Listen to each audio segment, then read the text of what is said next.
desconstrucionismo teológico? Quando pensamos em desconstrucionismo, logo, o pensamento primário é que há algo que foi construído. Recentemente, a minha caçula, que eu apresentei aqui, a Milena, ela gosta muito daqueles jogos de Lego, montar. E recentemente ela ganhou obrigado, pastor, ganhou do namorado dela um jogo com 3.000 peças. Aí começou a montar, e ele vem com aquele manual de instruções, né? Fazer camada por camada. Ela chegou na terceira camada, falou: pai, tem uma coisa errada aqui, não estou conseguindo avançar, está faltando peça. Falei: Milena, vamos ver direito o que está acontecendo. Aí fomos revisar, ela pulou etapa. Falei: está aqui a explicação. Vamos ter que desmontar, ou seja, desconstruir o que você tinha feito até aqui. Então a ideia de desconstrução ou desconstrucionismo é meio que desmontar ou desmantelar, desfazer algo que havia sido feito anterior.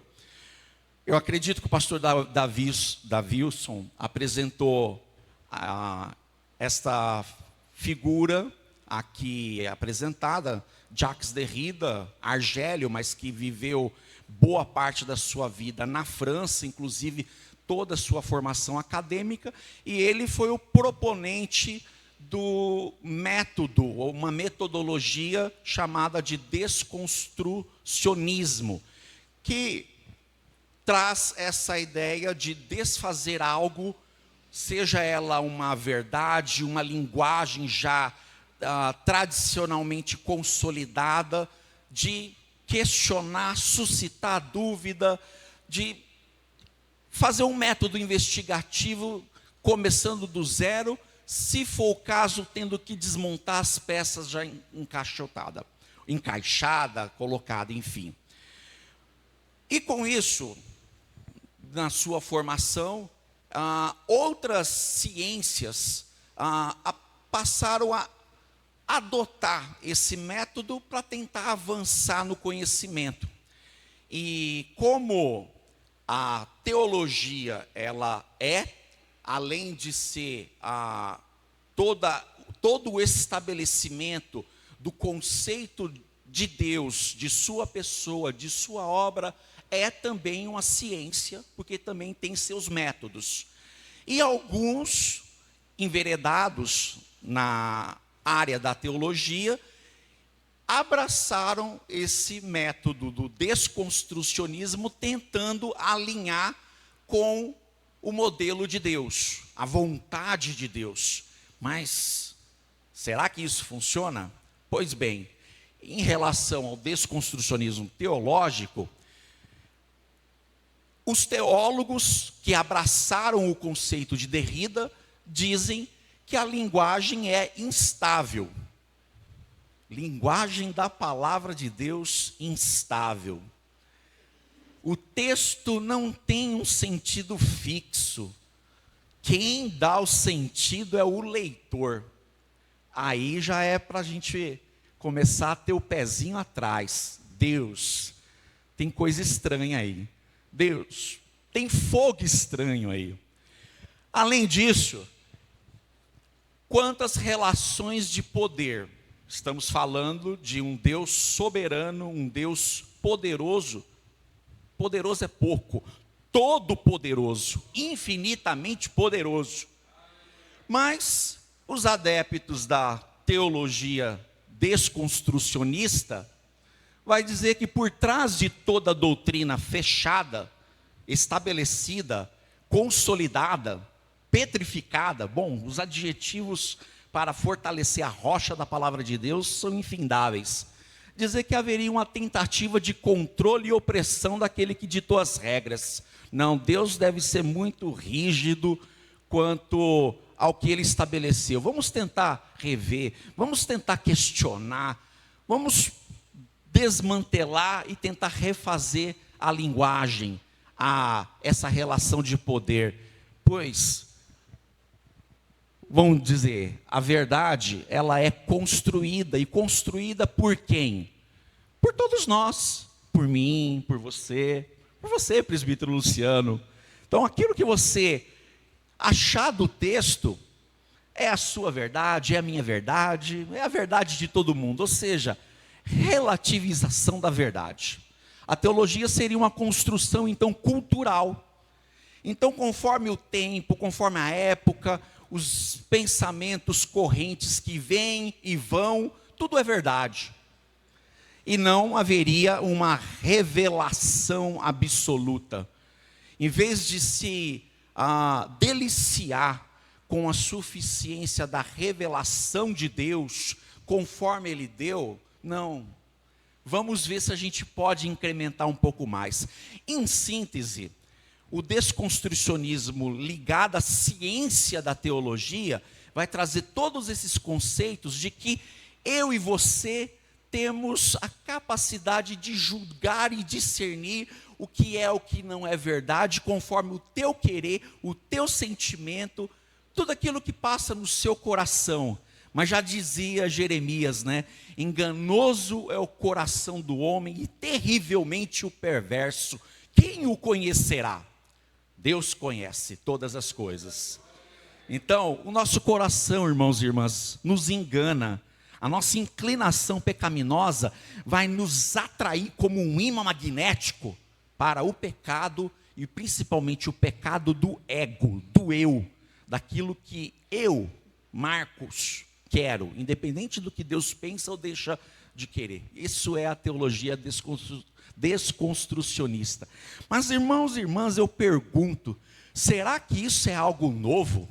Será que isso surgiu com Jacques Derrida, na década de 60, quando ele apresenta o seu doutorado, e isso causa um impacto, uma aceitação por toda a comunidade acadêmica? Será que isso é algo recente? Na verdade, irmãos e irmãs, nós vamos ver que isso não é nada novo. Isso já é uma coisa antiga, e bem antiga. Logo, nesta exposição, nós vamos ver que a raiz do desconstrucionismo não começa com Derrida, mas no Éden. Vamos ver ainda que acompanhar como esse método reaparece ao longo da história da igreja com novas roupagens, bem como ainda nesta noite, e por fim reafirmar porque a nossa fé está enraizada numa palavra confiável, verdadeira e suficiente, tanto em doutrina quanto em prática. É o que a gente chama na teologia de ortodoxia e ortodopraxia.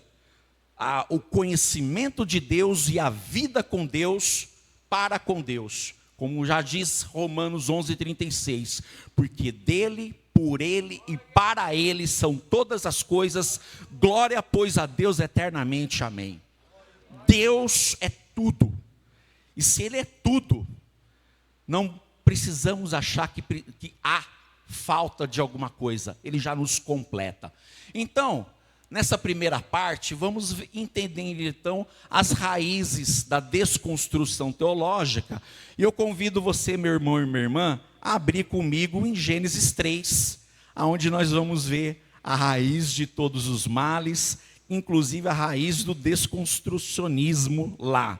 Gênesis 3, versos 1 a 6. Eu sei que recentemente o pastor Pedrosa pregou nesses dias, ou pelo menos publicou mais um sermão com essa passagem, eu pude apreciar, Deus abençoe. Mas vamos nos centralizar quanto a sagacidade de Satanás, da serpente, como o seu veneno destila dúvida, destila mentira, destila insuficiência. Então, praticamente nesses 3 pontos, dúvida, mentira e insuficiência, nós vamos perceber o quanto que esse desconstrucionismo não é nada novo, havia um protótipo lá, mas que vamos estar vacinados contra esse veneno nessa noite, amém? O antídoto é a palavra de Deus, e pela palavra nós vamos verificar que com Deus tudo vale a pena. Verso 1 do capítulo 3 de Gênesis. Ora, a serpente era a mais astuta de todos os animais do campo que o Senhor Deus tinha feito. E esta disse à mulher: é assim que Deus disse: não comereis de toda a árvore do jardim? Disse a mulher à serpente: do fruto das árvores do jardim comeremos, mas do fruto da árvore que está no meio do jardim, disse Deus: não comereis dele, nem dele tocareis, para que não morrais. Então a serpente disse à mulher: certamente não morrereis, porque Deus sabe que no dia em que dele comerdes, se abrirão os vossos olhos e sereis como Deus, sabendo o bem e o mal. E viu a mulher que aquela árvore era boa para se comer, e agradável aos olhos, e árvore desejável para dar entendimento. Tomou do seu fruto e comeu, e deu também ao seu marido, e ele comeu com ela. Aqui é a gênese da queda. Aqui é o relato de onde ocorreu a queda humana e aconteceu como? Satanás, personificado nesta serpente, tem esse diálogo com a mulher e faz 3 propostas. Duas, a primeira numa premissa de uma pergunta. Por quê? Porque a serpente, ela vai questionar a sentença de Deus. Aqui nós vamos ver então a raiz da desconstrução teológica, e com esta afirmação: é assim que Deus disse: não comereis de toda árvore do jardim? Aqui nós vemos então a estratégia: semear dúvida. E é exatamente o que o desconstrucionismo propõe. Para que sondemos qualquer coisa, tenha dúvida, não tenha medo de ter dúvida. E na sua dúvida, questione, indague, investigue, desconfie. Mas veja que aqui, semear dúvida, ou seja, semear a desconfiança daquilo que Deus já tinha verbalizado com muita clareza acerca da sua vontade, da sua palavra. Irmãos e irmãs, hoje em dia, o que mais vemos são pessoas duvidando de Deus, duvidando da palavra. E quando houve questionamentos nesse sentido, mas irmão, será que essa sua fé é isso mesmo? Será que você está certo? Vamos sentar aqui, tomar um café, pensar junto. E geralmente vem com um movimento muito agradável. Alguém que se aproxima de você querendo ser seu amigo, com todo aquele movimento de palavras, geralmente bajulando um pouquinho do seu ego, dos seus pensamentos, te dá aquele elogio, enaltece um pouquinho algumas das suas virtudes, mas para fisgar com alguma coisa. Essa estratégia não é nova, e até porque desconstruir coisas que foram já estabelecidas não é algo novo. Então aqui já podemos identificar o inimigo das nossas almas, com seus ardis, com seus venenos, vai propor em algum momento para você, seja no seu lar, no seu ambiente de trabalho, qualquer lugar que você esteja, se aproximar e querer questionar o que você já ouviu de Deus.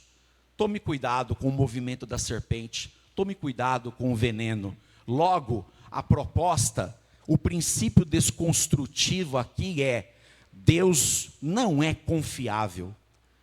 Olha que situação. Você ouve a pessoa se aproxima de você, ou talvez nos seus próprios pensamentos, você levantar certos questionamentos do que Deus já deixou estabelecido pela tua palavra, achar que Deus não é confiável, olha o veneno aí sendo destilado. Então, irmãos, Deus, Ele é plenamente digno de confiança. Não dê atenção à suscitação de dúvidas nesse sentido. Confie no Senhor de todo o coração, porque de fato Ele é plenamente confiável. Ele é digno de toda a confiança. Mas a serpente diz: é assim que Deus disse? Não. E aí acontece que, como já lemos no nosso texto bíblico, a pessoa, a Eva, né? Ela, olha, Deus disse que toda árvore do jardim podemos comer livremente, mas da árvore do bem e do mal não poderemos comer e nem tocar. Deus não havia dito quanto a tocar.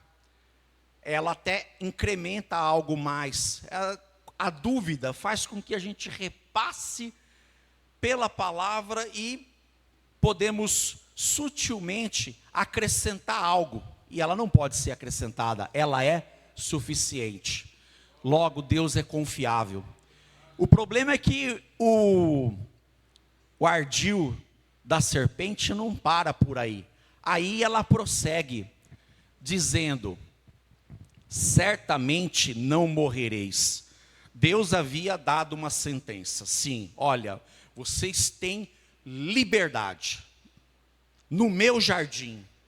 Vocês têm liberdade de andar, de comer. E olha que é vasto. E que jardim, o Éden, era vasto. Deus tinha dado capacidade para Adão de colocar nomes, de nomear tanto os vegetais quanto os animais, dar nome a todas as coisas desse jardim, porque Deus havia dado um mandato de cuidar do jardim. E olha que o jardim de Deus ainda está presente, que é toda a criação. E muitas vezes nós não estamos cuidando do jardim de Deus. Não cuidamos de fazer descarte sustentável. E aí, aqui na Saguido a Liberte, geralmente quando cai diversas chuvas, em alguns pontos temos alagamento. Por quê? Não estamos cuidando muito bem do jardim de Deus, da criação.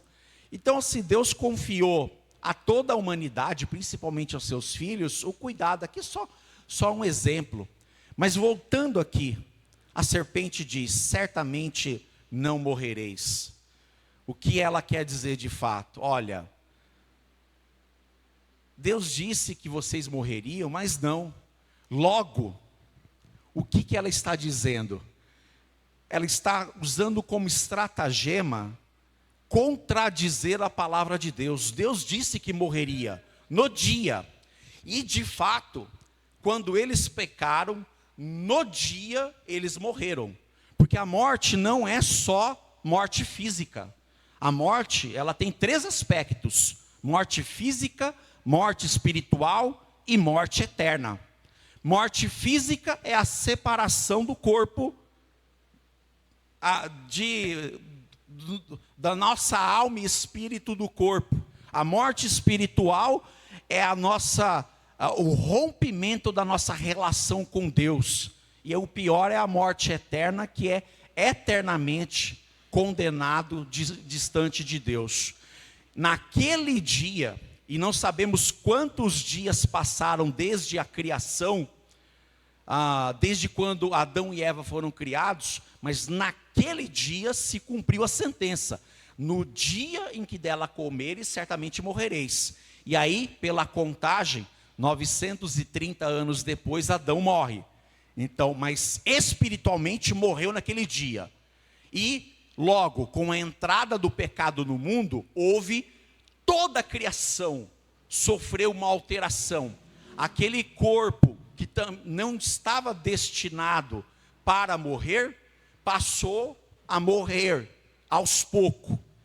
Mas espiritualmente eles morreram naquele dia. E interessante pensar, meus irmãos, que quando eu e você nos convertemos, quando eu e você reconhecemos diante de Deus, Deus, eu, Marcos, eu sou um miserável pecador, porque sou pecador, eu estou perdido, e porque estou perdido, eu necessito de salvação. E eu entendi ao ouvir da palavra do Evangelho, que Jesus morreu por mim, pagando a minha dívida de pecado, para que eu agora não mais tivesse morte, mas da morte passasse para a vida, como Jesus disse. Na verdade vos digo, quem ouve a minha palavra e crê naquele que enviou, tem a vida eterna, não entrará em condenação, mas passou da morte para a vida. Isso significa que, o que João disse em 5:24 é, no dia em que você confessa Cristo como seu Senhor e Salvador, entregando a sua vida, arrependido dos seus pecados, porque sem arrependimento não há perdão, arrependido dos seus pecados, naquele dia você recebeu vida espiritual. Então, tal como no Éden, naquele dia eles morreram e perderam vida espiritual, no dia que nos convertemos, recebemos vida espiritual. E a vida física, pela ressurreição do corpo, acontecerá no momento futuro, como a morte física de Adão e Eva aconteceu no momento futuro. Estamos juntos? E com isso, estando eternamente com Deus, nós temos vida eterna. Então existe morte física, morte espiritual, morte eterna, mas também existe, e em Cristo, vida física, vida espiritual e vida eterna. Aqui, a estratégia de Satanás foi contradizer a palavra de Deus. Com isso, ela apresenta uma premissa à serpente: Deus não é verdadeiro. Quando ele suscita a dúvida, ele está dizendo, Deus não é confiável. Mas ao dizer, vocês não vão morrer, e Deus disse que morreriam quando pecariam, ele está dizendo com muita clareza, Deus não é verdadeiro. É a segunda porta, o segundo veneno da serpente em dizer que Deus não é verdadeiro. Olha que sagacidade, olha o movimento da serpente aí.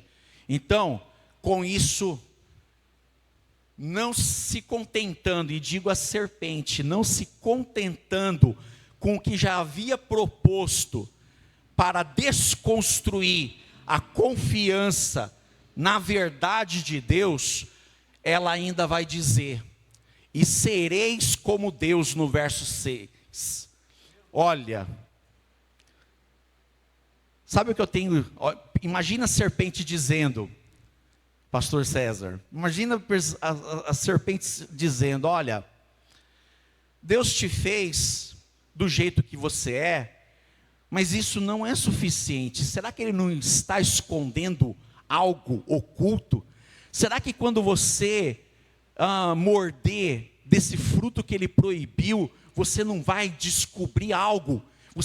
Pensa comigo, você vai ser conhecedor do bem, do mal. Você será como Deus. E aquilo foi uma sedução, um veneno. Logo a estratégia era dizer que eles têm que ser maior do que Deus disse que eles deveriam, do que eles eram. Dizer que eles têm que ser maior do que Deus lhes fez. Com isso, a proposta desconstrutiva da serpente é dizer que Deus não é suficiente. Disse antes, olha, Deus não é confiável. Será? Deus não é verdadeiro, vocês não vão morrer não. Se vocês pegarem da fruta, vocês vão ser como Deus. Dizendo, Deus não é suficiente. Veja que não é nada estranho o que acontece no mundo pós-moderno. E de que forma? Olha, há 20 anos, 20 não, vou pôr um pouquinho mais, uns 26, 27. Um autor americano escreve vamos colocar assim, um drama chamado A Cabana. Já ouviram falar? A Cabana foi uma febre nesse período, todo mundo falando. Nessa época, eu era inspetor de alunos, trabalhava numa escola e via lá as professoras, na sala dos professores, comentando desse livro. Professoras até que dizendo-se cristão, puxa, é uma obra interessante. E a Fernanda que o diga, né, que me conhece há 26 anos, 25 de casado, mais um de namoro, que eu não costumo ser o tipo de pessoa que questiona algo sem conhecer. Falei, bom, eu não vou me precipitar e condenar algo que eu não sei, até que eu preciso saber do que se trata. E me aventurei a ler o livro. E conta a história, né, eu não lembro exatamente o nome do protagonista, mas o amigo dele era o William, e o William era o nome do autor, William Young, que conta a história do amigo. É quando você quer contar uma história de um amigo, a sua própria experiência, mas terceiriza para dar um pouquinho mais de credibilidade. Mas a narrativa, enfim, fala acerca da morte da filha caçula, por coincidência, na obra chamava Melissa, minha filha mais velha chama Melissa, e que esse homem, esse pai, amargurado de coração, vai para o local onde a filha havia se perdido, e conta lá que então ele vai ter um encontro com Deus, e com as 3 pessoas de Deus, e floreando a coisa, até o Espírito Santo numa mulher, numa forma de uma mulher oriental, com todo o movimento. Confesso, irmãos, ler assim, numa tacada, é sedutor, é atrativo, você lê numa tacada. Mas quando o amigo que está contando a história desse pai que perdeu a filha, vai falar de alguns dogmas, ele praticamente defende como doutrina o universalismo. Já ouviu falar? Universalismo. O sacrifício de Cristo perdoou toda a humanidade. Independente de se você crê ou não. Independente de se você ouvir ou não falar do nome de Cristo. Aquilo que aconteceu na cruz foi o suficiente. Viva como quer, conforme os seus desejos, conforme as suas paixões, as suas concupiscências. Fica tranquilo. Jesus salvou todo mundo. Com o intuito de seduzir aquilo que o nosso coração caído, pecaminoso, tanto almeja. Eu quero o melhor de tudo, inclusive o céu, mas eu não estou disposto a abrir mão das minhas próprias vontades, dos meus apegos. O livro praticamente propõe isso, mas olha, de forma sutil, num parágrafo único. E outras coisas, como a relação com Deus, fosse algo muito pejorativo, muito simplista. Essa é a ideia. Mas que o livro é, humanamente falando, sedutor. E isso, qual era a proposta? Desconstruir a verdade absoluta de Deus. Só um exemplo. Ou seja, isso acontece só em livro? Não, irmãos e irmãs. Hoje, principalmente com o avanço da tecnologia, as postagens virtuais, os views, os reels, os shorts, nós vamos ver muita gente falando em nome de Deus e desconstruindo as verdades absolutas de Deus, porque há público, há monetização, né? Se mexer no bolso, está valendo, né? E, claro, a tecnologia, ela veio para ficar. E se fazemos bom uso dela, como um PowerPoint, uma projeção, todo um sistema de som, é maravilhoso. mas usar com sabedoria, na dependência de Deus. Deus, isso é só ferramenta. O importante é o teu nome ser glorificado. Mas, seja lá no Éden, seja ao longo da história, seja nos dias de hoje, ou até quando Jesus vir, e a minha esperança é que ele venha daqui 5 minutos, quem dera fosse o arrebatamento já. Mas até que ele venha, ele disse que devemos ser mordomos fiéis, cuidar da sua obra, da sua criação, até que ele venha. Então temos que fazer o melhor, viver uma vida piedosa, viver uma vida que agrada ao Senhor, santificação constante, porque isso de fato, nós não sabemos quando o Senhor virá, mas certamente quando Ele vir, estaremos com Ele por toda a eternidade. Isso é o que nos encoraja a viver. Prosseguindo, vimos então que há 3 movimentos da serpente aqui. Eu não quero atrapalhar os irmãos, deixa eu ficar mais para cá. A primeira proposta da serpente de que Deus não é confiável. A segunda de que o que está disponível não é suficiente. Deus falou, vocês têm liberdade para comer livremente do que está no jardim. Mas a sedução não é suficiente, você precisa de algo mais. E a pior de todas, né? Eu tenho que ser maior do que o que Deus me fez. Misericórdia.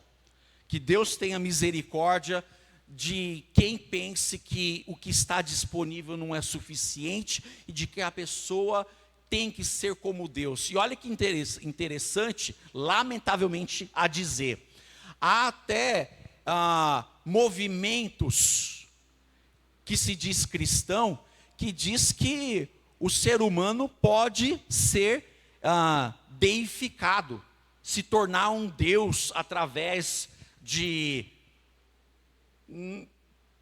pela forma de piedade, ou você se batizando pelos aqueles que já morreram, entendedores inteiros. Está gravando, né? Vai ser se for, mas entendedores entendam, né? Isso eu não estou me limitando a condenar, não. Basta a gente falar do que é verdadeiro, que o falso não se sustém. Então, mas achar que nós temos a pretensão de um dia ser Deus, é a proposta da serpente, é o veneno da serpente. E isso não ficou estagnado lá. Como dito, aqui é um protótipo do desconstrucionismo. E aí nós vamos ver que ao longo da história, que ele avança, né? As mentiras da serpente. Deixa eu até avisar o John. Nós vamos, o John, o John americano. Mentira da serpente, Deus não é confiável. No desconstrucionismo teológico, questiona-se a inspiração, revelação, inerrância da Bíblia, tratando-a como um registro puramente humano e falho. Falar que as escrituras está incompleta, está falha, depende do nosso juízo. É dizer que não há plena confiança e devemos investigar um pouco mais, se possível até desconstruir aquilo que já foi alavancado. A mentira da serpente, Deus é mentiroso. Aí vem o desconstrucionismo a afirmar que as verdades morais absolutas de Deus são metáforas. É só uma comparação, uma história, um paralelismo, para que a gente tenha um aspecto da nossa cultura do presente momento, mas temos que entender que tempos vão e aquilo que era no passado pode não ser hoje, que não precisam ser obedecidas literalmente. Já dizia Jesus, através do discípulo amado, se me amais, guardareis os meus mandamentos. A verdadeira prova de amor para com Deus é a obediência para com Deus. Então, sim, a palavra do Senhor tem que ser obedecida literalmente. E Jesus até diz que aquele que obedece, ou seja, que obedece, ouve a sua palavra e põe em prática, não é só um conceito intelectual, mas uma vida para com Deus, é como quem edifica a casa sobre a rocha. Aí sim é uma metáfora, uma comparação de alguém que constrói em algo sólido. E detalhe que pode vir as intempéries da vida, as adversidades, e elas vêm. Mas quem está edificado, quem construiu sobre a rocha, não precisa desconstruir nada, porque está construído, edificado sobre a rocha. E aí dizer que Deus não é suficiente, ou seja, o ser humano assume o papel de juiz, mas sabemos que Deus é o juiz, Deus é o legislador, Deus é o rei, ou seja, os três poderes, na verdade até o quarto poder, o poder moderador, Deus, ele é completo em tudo. E aí quer transferir, não é transferir, é o ser humano na sua prepotência, arrogância, avocar para si o ar de juiz e julgar na palavra aquilo que merece ou não merece crédito. Misericórdia, Deus. Decidindo o que serve e o que deve ser descartado. Não, gente. Está escrito, é para ser obedecido. Claro, a gente sabe que em alguns momentos, há algumas passagens da Escritura que ela não deixou de ser observada, mas muitas delas foram plenamente observadas por Cristo e está completo.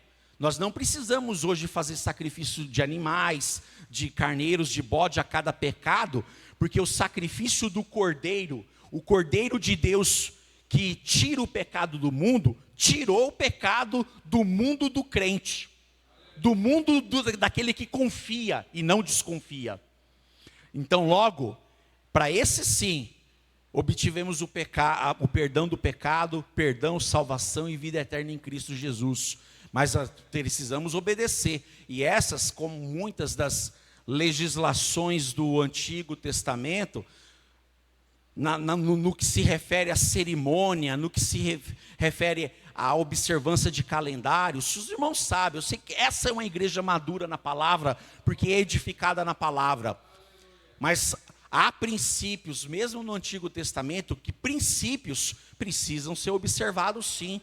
Não assassinarás, não adulterarás, não dirás falsos testemunhos, são princípios eternos, princípios morais. E os princípios e a legislação moral de Deus não é mutável, não está condicionada ao meu querer e ao seu querer, não. Assim, avançando então no nosso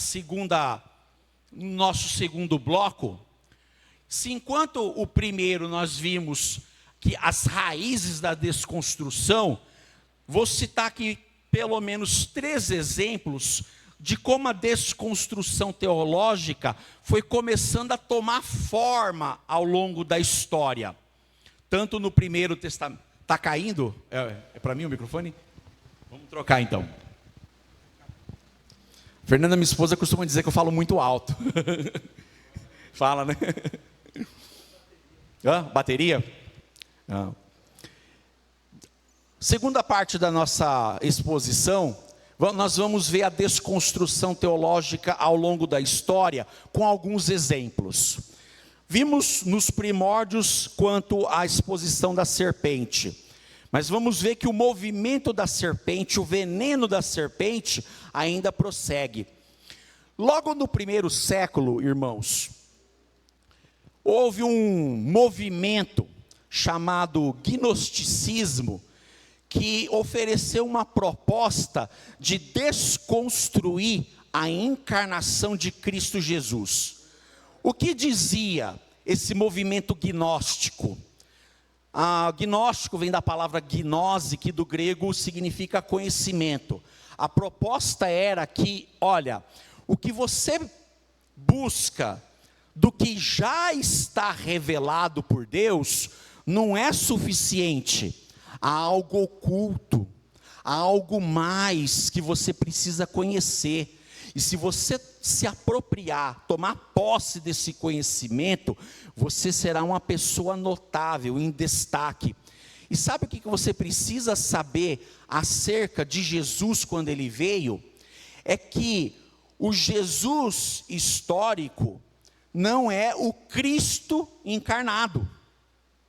a tentativa de separar o Cristo espiritual, o Cristo, o Messias, o ungido, que encarnou, o Deus que se fez homem, ou seja, destruir ou desconstruir o que a ortodoxia defende acerca de Cristo, que aprendi com o pastor Pedrosa nas matérias de cristologia, de que Jesus é 100% Deus e ele é 100% homem.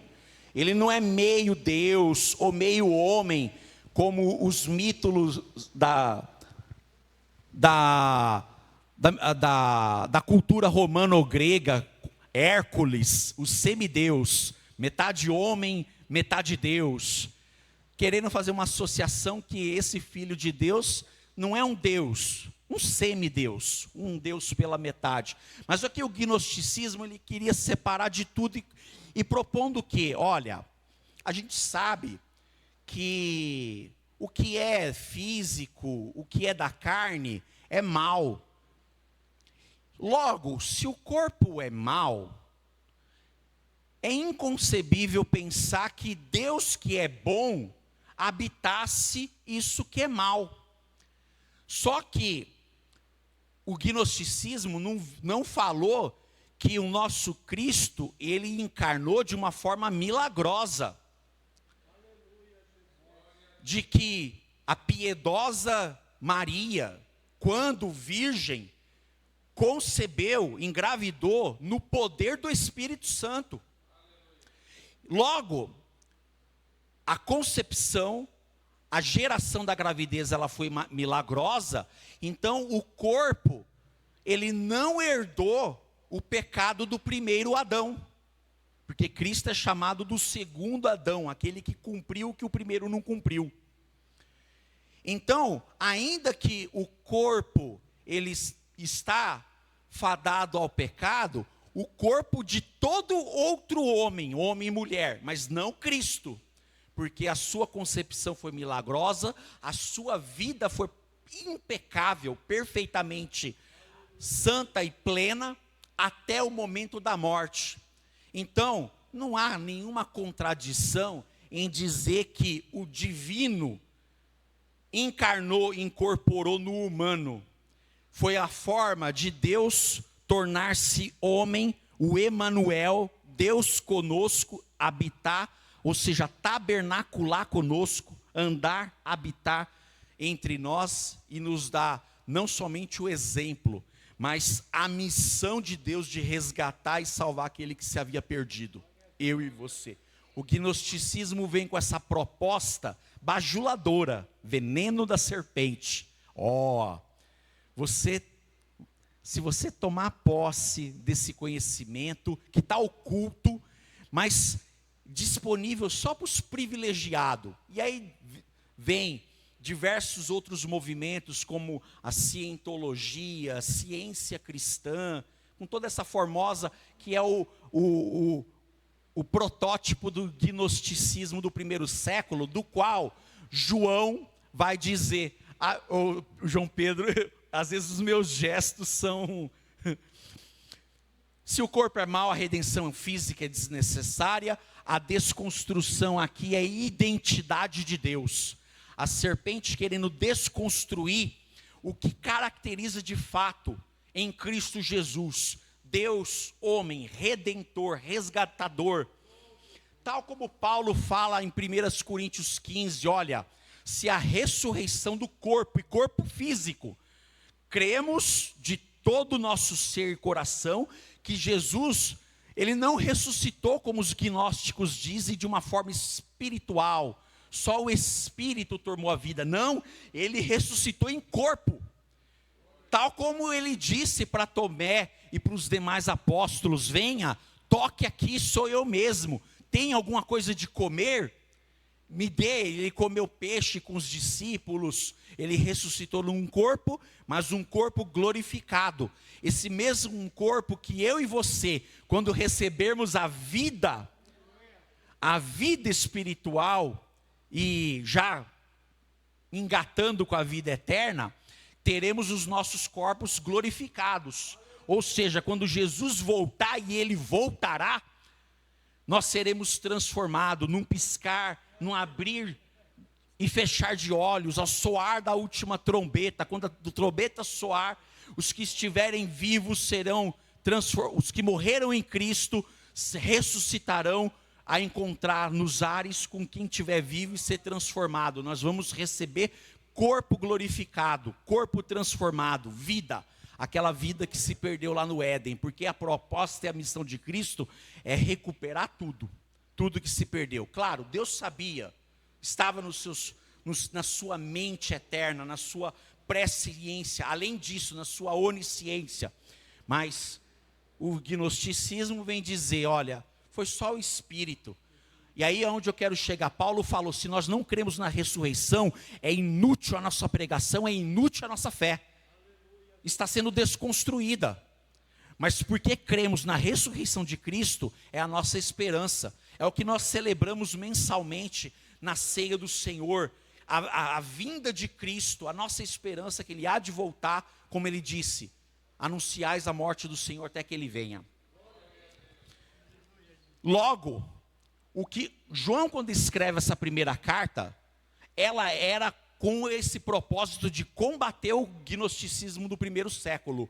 E aí ele vai dizer, quem é o mentiroso, senão aquele que nega que Jesus é o Cristo?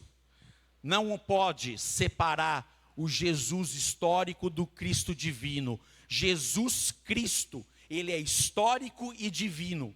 Ele fez parte da nossa história, faz parte da nossa história e fará por toda a eternidade. A minha e a sua história marcada com sangue, o sangue do Cordeiro. Então, assim, negar isso como o gnosticismo nega, e olha, gente, irmãos e irmãs, há muita gente que se diz cristã, que duvida da ressurreição, que duvida da encarnação, que duvida dos milagres sobrenaturais descritos nas Escrituras, e milagres que Deus faz ainda hoje. Duvida como só limitando Deus ao que é natural. Então, o gnosticismo, quando surgiu lá nos primórdios do primeiro século para desconstruir a encarnação, é movimento que um dia vai passar, mas a palavra de Deus não passa, porque ela se cumpre. Um outro movimento, jamais no tempo da Idade Moderna, é tanto o teísmo aberto, quanto o liberalismo teológico. E qual a proposta similar desses dois movimentos? São dois distintos, estou citando os dois, mas ambos têm o propósito de desconstruir o sobrenatural.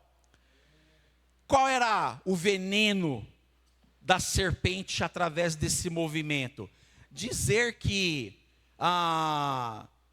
Deus, Ele não é soberano, a ponto de deter atributos naturais dele, de onipotência, onipresença, onisciência, transcendência, imanência, aquilo que caracteriza Deus como todo-poderoso, que nem os céus dos céus podem conter, mas ao mesmo tempo, por graça e misericórdia, emana em nós através do Espírito. Um Deus que, longe e perto ao mesmo tempo, e nas palavras do sábio rei Davi, Senhor, Tu me sondas e me conheces, sabe onde assento, sabe quando me assento, quando me levanto, esquadrinha todo o meu ser. Ainda que eu subisse o mais alto monte, eu lá estaria. Ainda que eu me escondesse no mais profundo abismo, Tu também estarias lá. Sonda e conhece o meu coração, esquadrinha, vê se há em mim algum caminho mau, guia-me pelas veredas eternas. Ou seja, a descrição lá no Salmo 139 do Deus onipresente, onisciente, onipotente, que pode todas as coisas. E aí vem o teísmo aberto. Não, Deus não sabe do futuro. Ele está construindo o futuro com você e comigo.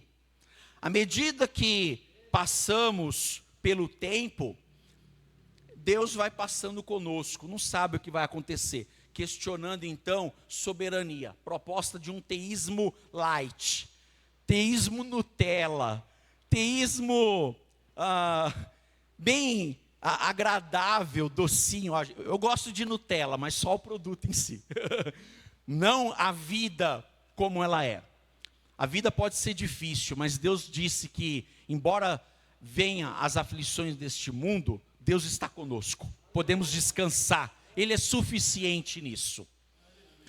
Nega a soberania, nega os milagres. Aí, mais com o movimento do liberalismo teológico, encabeçado pelo alemão Bultmann, de que os milagres, os atos sobrenaturais de Deus, foram metafóricos quando escrito no passado, apenas para encorajamento, não aconteceu assim de fato, dando assim, essa liberdade que a teologia, e aí teologia não é teologia cristã não, teologia da serpente, teologia diabólica, dizendo que não podemos confiar nos milagres, nos sobrenaturais. Se não confiarmos nos milagres, a encarnação de Cristo foi um milagre sobrenatural, a vida impecável dele foi um milagre sobrenatural, todas as curas, expulsão de demônios, a libertação dos paralíticos da sua limitação física,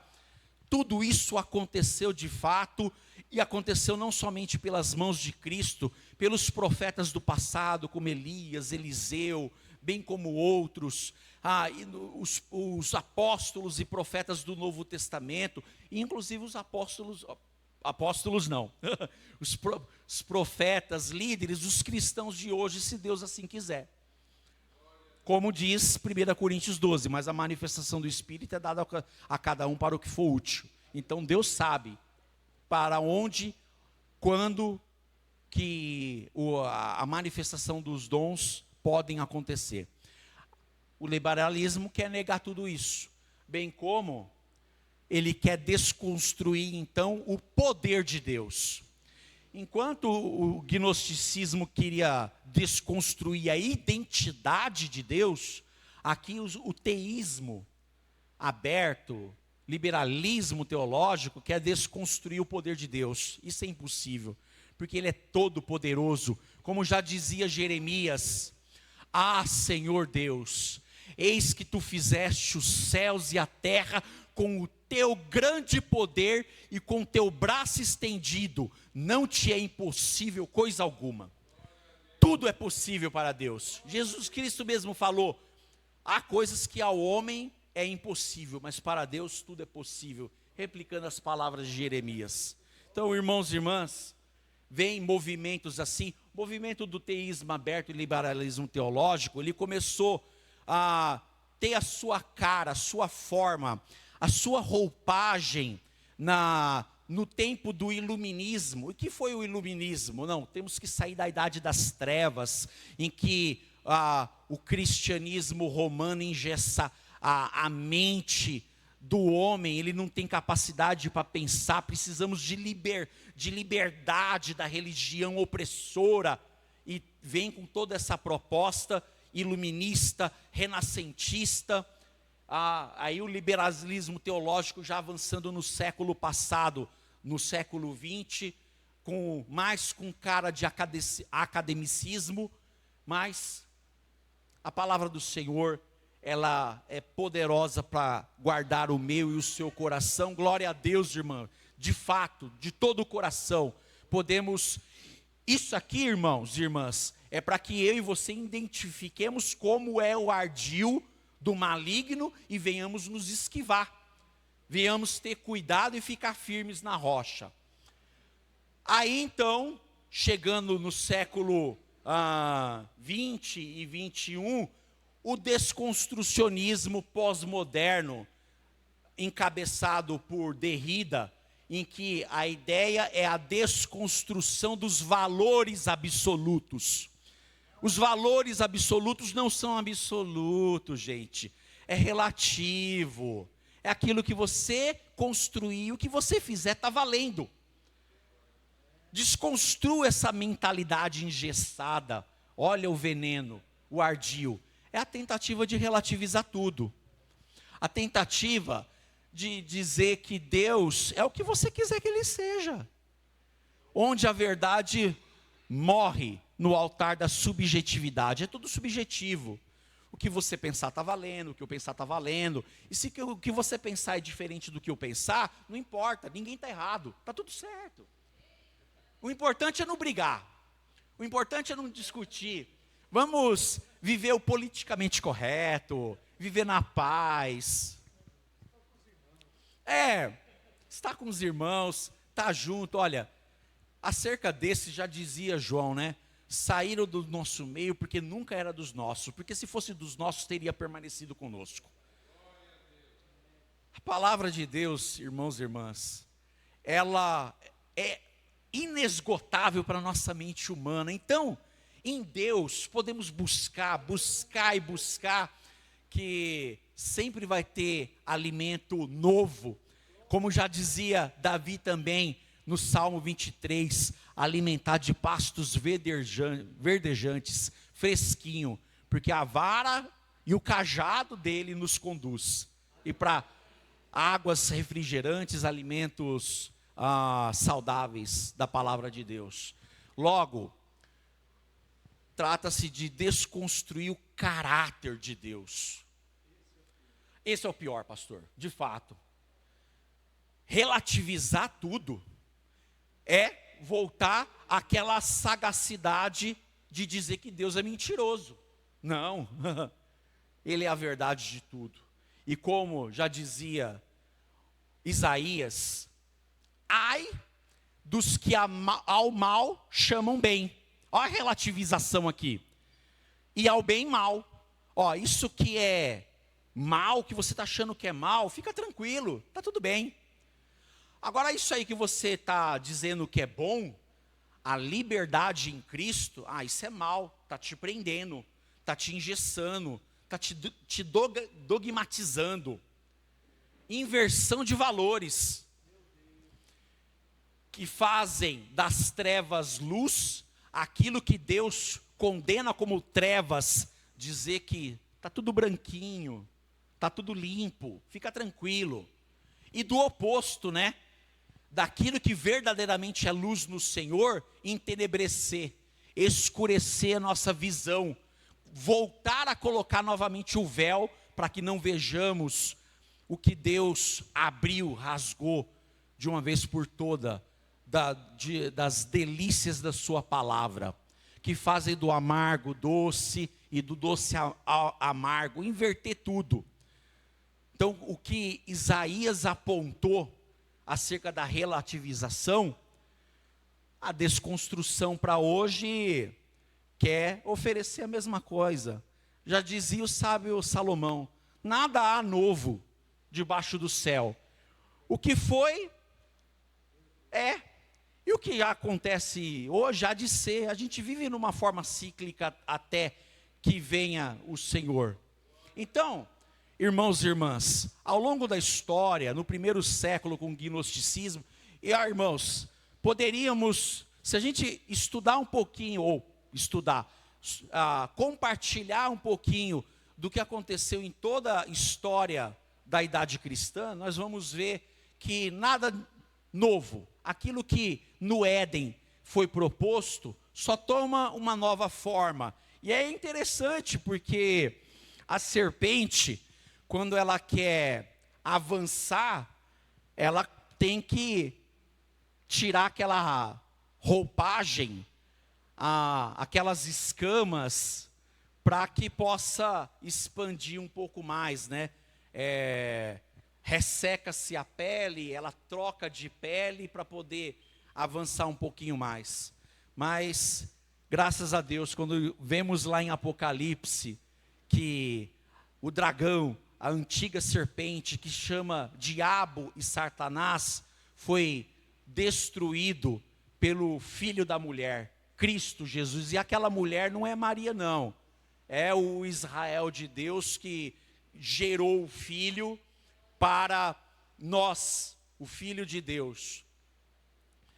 Então, por mais que tente desconstruir o caráter de Deus, nós vamos estar vacinados. Em nossa última parte, então, enquanto vimos que a primeira, as raízes do desconstrucionismo teológico, o desconstrucionismo teológico ao longo da história, nessa nossa parte final nós vamos ver que a fé enraizada contra a desconstrução teológica está de fato com base na palavra de Deus. E aí eu quero compartilhar um texto que vai estar projetado para nós aqui, em Judas 3 e 4. É aqui que eu e você, irmãos e irmãs, precisamos batalhar pela fé, dada de uma vez por todas aos santos. Dizia Judas: amados, procurando eu escrever-vos com toda diligência acerca da salvação comum, tive por necessidade escrever-vos e exortai-vos, encorajai-vos a batalhar pela fé que uma vez foi dada aos santos. E por que razão? Porque se introduziram alguns que já antes estavam escritos para este mesmo juízo, homens ímpios, que convertem em dissolução a graça de Deus e negam a Deus, único dominador e Senhor nosso, Jesus Cristo. Ó Judas falando, Jesus é Deus, Ele é o nosso Senhor, Ele tem todo o domínio, todo o poder e autoridade sobre nossas vidas. E esses homens ímpios querem converter isso, converter no sentido de desconstruir o que Deus estabeleceu na sua palavra imutável, e que ela confirma no meu e no seu coração, através do Espírito que habita em nós, que ilumina o nosso entendimento nas Sagradas Escrituras, confirmando o que Ele já estabeleceu. Aqui então, irmãos, aqui está a base para a minha e para a sua vida, batalhar por esta fé. E é uma batalha mesmo, estamos em batalha. Eu e você somos os soldados e soldadas de Deus neste mundo, em que temos que batalhar por essa fé, tanto o que Deus já firmou em nossos corações, de não duvidar, de não negar, de não considerar insuficiente. E aqui a fé que Judas se refere é a fé nos dois âmbitos, no seu aspecto objetivo. E o que eu quero dizer com fé objetiva? Todas as verdades de Deus estabelecida nas suas diversas disciplinas, acerca da cristologia. Jesus é Deus, Jesus é homem, Jesus nasceu de uma forma sobrenatural, Jesus é através do seu sangue, e só através do seu sangue é que obtemos perdão, de que Ele há de voltar, de que foi Ele que nos purificou, cravando na cruz aquilo que era contra nós, como Paulo fala. Ou seja, tudo que as Escrituras falam do Messias, tanto do Messias pré-encarnado do Antigo Testamento, como já revelado, como o autor de Hebreus vai dizer, havendo Deus falado antigamente de muitas maneiras aos pais pelos profetas, a nós nos falou pelo Filho, em quem temos a redenção. Então, acerca de Cristo, esse é o Cristo, e Ele é suficiente. Acerca da própria teologia na sua essência, que chamamos de teologia própria, o Deus soberano, o Deus criador, o Deus do universo todo-poderoso, dos seus atributos morais e naturais. Essas falsas ciências querem distorcer tudo isso, e tudo isso é fé objetiva. Acerca do Espírito Santo, que é uma pessoa, não uma força ativa, que impessoal, é uma pessoa dotada de personalidade, de sentimento, que orienta, que ensina, que capacita os crentes na obra, insere no corpo, que une no próprio corpo de Cristo, que concede dons, que nos edifica para uma vida frutífera. Acerca da própria Bíblia, então, e aí, o quanto que esse livro tem sido, o livro como todo, tem sido atacado ao longo da história, desacreditando, negando, queimando, mas a palavra de Deus permanece eternamente. Deus, que é todo poderoso, Ele conduz, coordena, supervisiona, ilumina, capacita os seus servos, e a sua palavra ela é preservada ao longo dos tempos, e hoje, mais do que nunca, aí a gente tem que dar graças por algumas tecnologias. Hoje a gente tem a palavra preservada, inclusive nas nuvens, a nuvem da internet. Então você tem ela petrificada, você tem ainda ela documentada. Claro, não temos é mole. A gente vai conhecer na casa aqui, irmãos. Nós temos a palavra do Senhor conservada, inclusive em diversos manuscritos. Claro, os originais se desintegraram sim, mas a sua réplica ainda está perpetuada, e temos ela para ser comparada ainda nos mais de 5.000 fragmentos de manuscritos preservados em museus.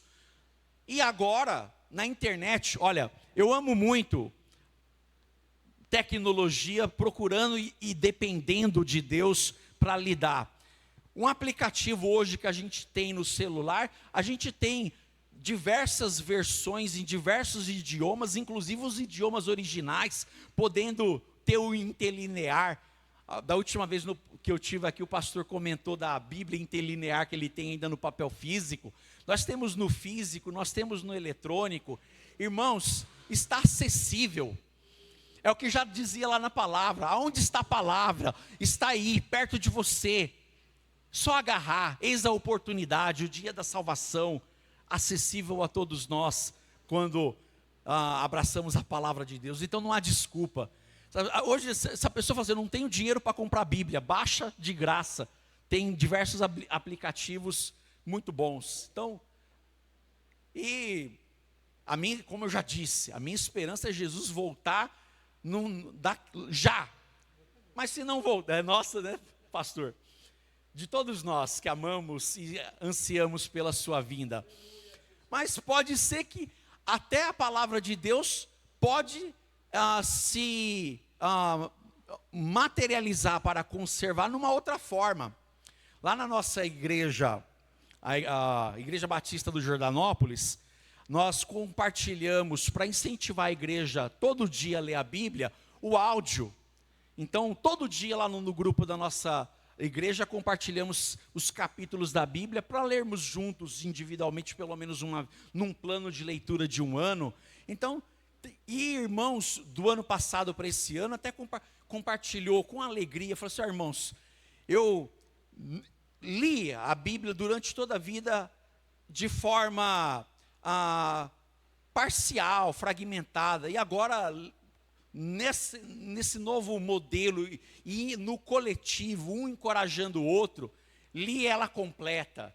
Isso foi uma alegria de ver uma evolução não o sentido humano, mas o crescimento da igreja como um todo. Então, quando compartilhamos da palavra e nos alimentamos dela diariamente, pastor que compartilha todo dia, e já está aqui na 65ª leitura, compartilhando com a igreja a teologia prática. Olha, que maravilha.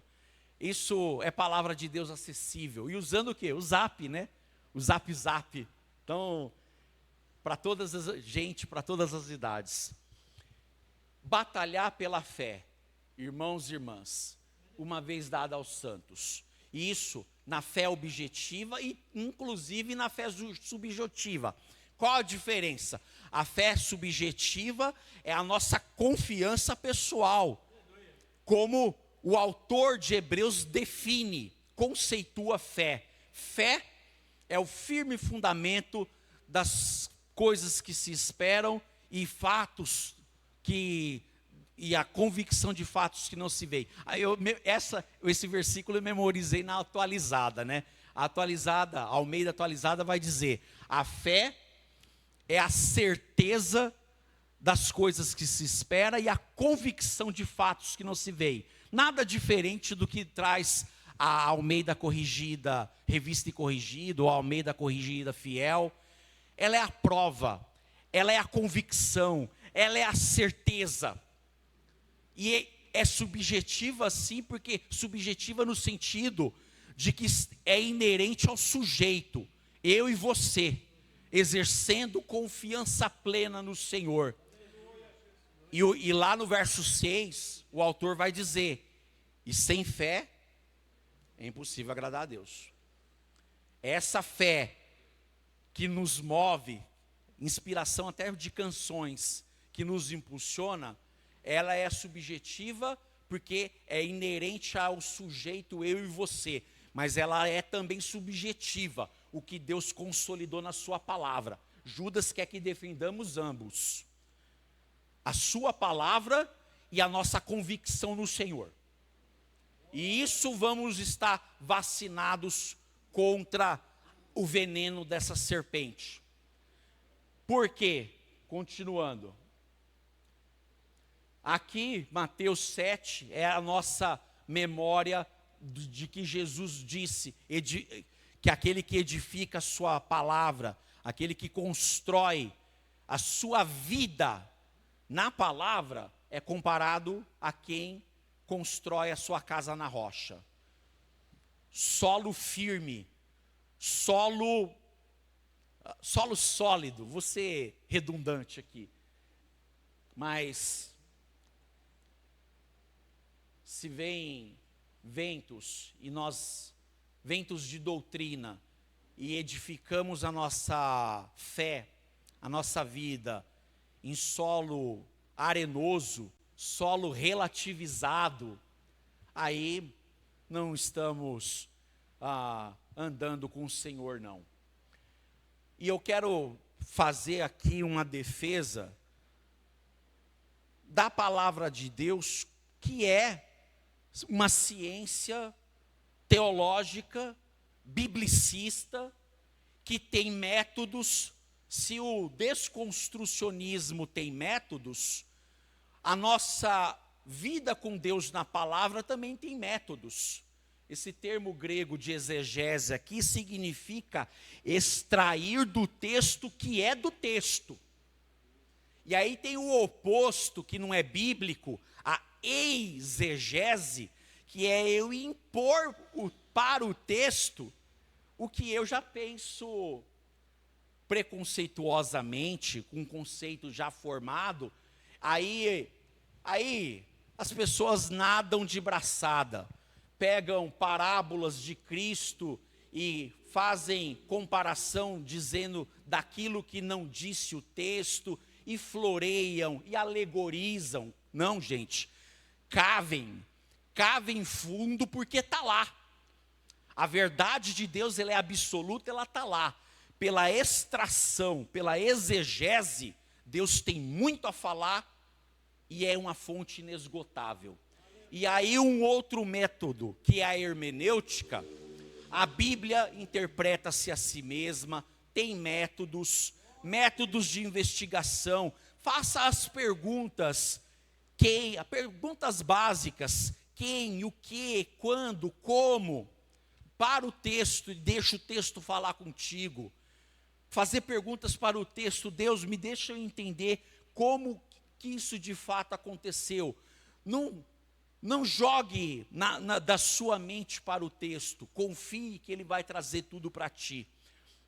Então, e outras ferramentas, métodos de estudo bíblico, como já descrevi, fazendo observação, interpretação, aplicação. Aí a gente conduz também para a homilética, de preparar um trabalho assim didático e a ser apresentado.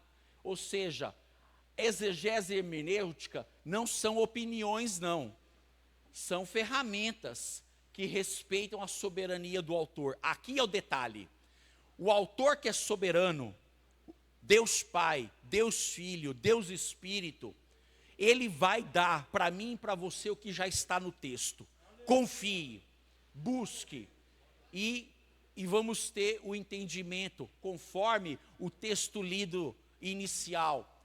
Pedro reconhece que algumas passagens de Paulo, ela é de difícil entendimento, mas para os que se perdem, não para nós que cremos em Deus. E aí ele nos conduz a crescer nessa graça e nesse conhecimento que está disponível.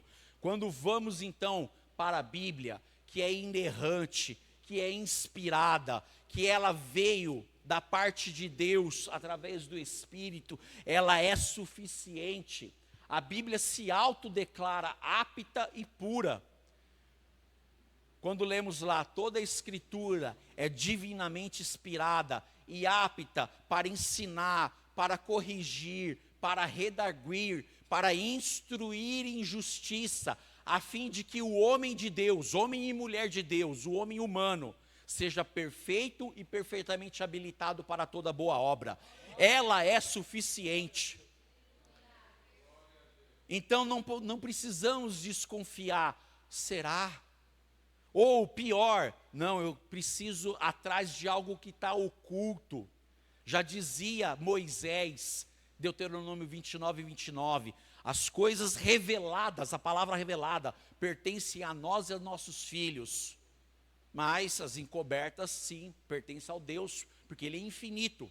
A nossa mente finita não pode reduzir o Deus como o liberalismo teológico quer reduzir, quer humanizar Deus. Deus só pode ser aquilo que o homem é.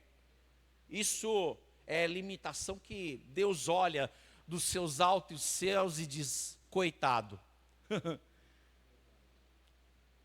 Também, quanto o dito, ortodoxia e ortopraxia, a teologia correta, a palavra de Deus, na sua ciência já revelada, ela deve levar o crente a uma vida piedosa. Aquilo que a gente busca, voltando ao que Jesus falou acerca da rocha, aquilo que buscamos na palavra, não podemos ser somente ouvinte. Ortodoxia, ouvir e obedecer. E obedecer é a prática. Ortopraxia, praticar corretamente. Ortodoxia, glorificar corretamente. O doxa do grego, glória, glorificação. Então, a desconstrução, ela falha, gente. Ela falha porque não produz santidade. Só vai levar você a desconstruir, a questionar, a relativizar. Ela é incapaz de produzir santidade, santificação em nossas vidas. Apenas dúvida. E viver de dúvida é como já dizia Tiago, que o coração dividido, o coração duvidoso é como ondas vagueando, que não tem firmeza. Mas a nossa fé firme no Senhor, ela vai identificar esse desconstrucionismo e vai relegar porque se firma na rocha. Logo, o que o construcionismo vai dizer? O construcionismo não quer entender a Bíblia, gente. Ele quer desarmá-la. Ele usurpa a espada das mãos do Espírito e a oferece ao homem como se fosse um brinquedo de plástico. Achar que tudo é brincadeira. Inofensivo às nossas vontades. Não. A bem da verdade, para o nosso encerramento, é que o que Deus disse no Éden, reafirmou em Cristo, preservou nas Escrituras, continua verdadeiro hoje. Então, como disse o autor em Hebreus, Jesus Cristo é o mesmo ontem, lá no Éden, hoje e eternamente. Continua para a glória de Deus. Irmãos e irmãs, nós vimos aqui os ardis de Satanás, do que ele faz. Mas quando a nossa fé está firmada em Cristo Jesus, podemos descansar nele e identificar tudo isso e nos vacinar. Não sozinhos, mas na dependência do Espírito Santo em nossas vidas. É Ele que nos capacita e nos dá força para viver até que Ele venha, até que Jesus venha. Amém? Soberano Deus, amado Pai, obrigado, Senhor, pelo tempo em que o Senhor nos permitiu passar por esse veneno do maligno, mas firmados na fé em Cristo Jesus, estarmos com o Senhor, confiantes em Ti, confiantes no Deus vivo em Cristo Jesus, confiantes no Deus Espírito, confiantes na Tua palavra que permanece para sempre. Deus, através do Teu Santo Espírito, nos dê sensibilidade e sabedoria para identificar esses ardis, mas com discernimento espiritual, relegar tudo isso, descartar. Fica conosco, Pai, porque não podemos sozinhos em nada, mas com o Senhor, confiantes em Ti. Virão esses ventos, mas um dia vão embora. E Pai, fica conosco. É a nossa oração que todos nós, como corpo, como igreja do Senhor, fazemos. Nos proteja, Pai, desses ardis, mas nos atraindo sempre para Ti através da Tua palavra. Obrigado, Senhor Jesus. Em nome de Jesus oramos agradecido. Amém.